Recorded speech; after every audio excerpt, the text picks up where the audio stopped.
Today, and that's regrettable. The Prime Minister promised Canadians to, and I quote, negotiate a victory. He promised have a deal by July 21st, 2025. Still no deal, still no victory. And American tariffs have actually doubled. But today, the Prime Minister made his biggest concession of all. He promised to push $1 trillion of investment out of Canada into the United States of America, which will drive down Canadian wages and Canadian jobs. Why is it when the Prime Minister goes for lunch at the White House, it's Canadian workers on the menu? That's right. The Honourable Government House Leader. Mr. Speaker, the Prime Minister and his colleagues are at the White House today, advancing Canada's interests, advancing Canada's trade interests, advancing our interests in foreign policy generally. And I know that the hopes of all Canadians accompany our Prime Minister to those meetings where he will very, very clearly defend the rights of Canadian workers and of the Canadian economy. I sure hope the Leader of the Opposition is among those Canadians. The Honourable Leader of the Opposition. The Prime Minister casually said, and I quote, $500 billion in the last 5 years alone of Canadian investment has left to the U.S. And he said probably $1 trillion in the next 5 years if we get the agreement that we expect to get. In other words, he made a massive $1 trillion concession before the deal was even signed and without getting anything in return.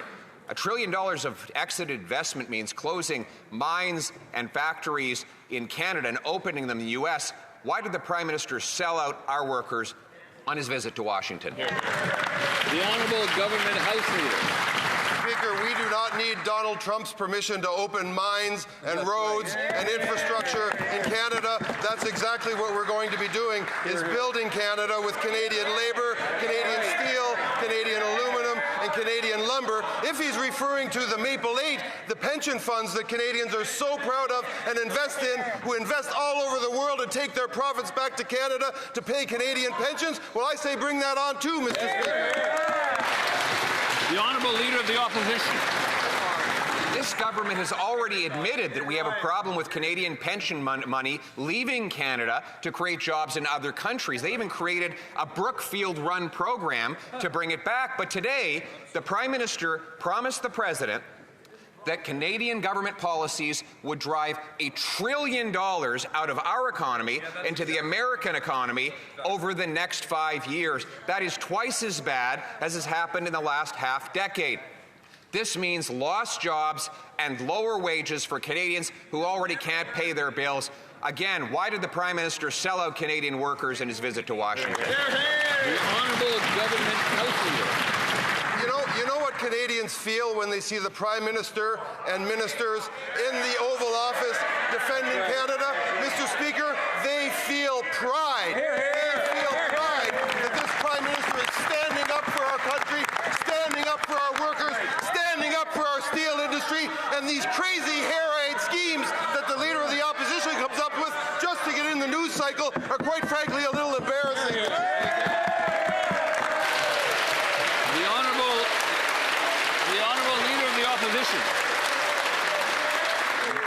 Mr. Speaker, all the hyperventilating in the world will not change the fact that the Prime Minister casually said in the Oval Office today, he bragged that $500 billion Canadian investment dollars have left for the States in the last 5 years, and then promised that $1 trillion more will leave in the next 5 years. That'll mean mines closing in Quebec and opening in Pennsylvania.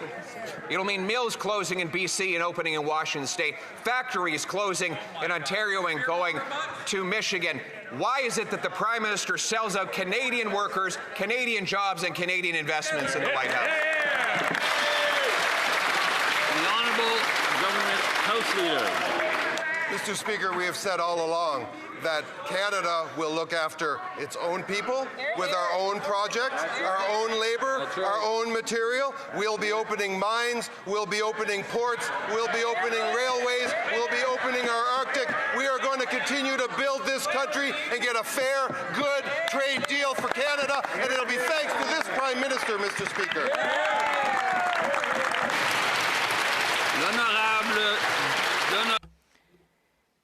means he'll have to censor this debate out of the record if he says it is misinformation. Fights and look for conspiracy theories. Now he wants all Canadians to get on his train. An information czar over at the CRTC, the power to decide what Canadians see and what they don't see.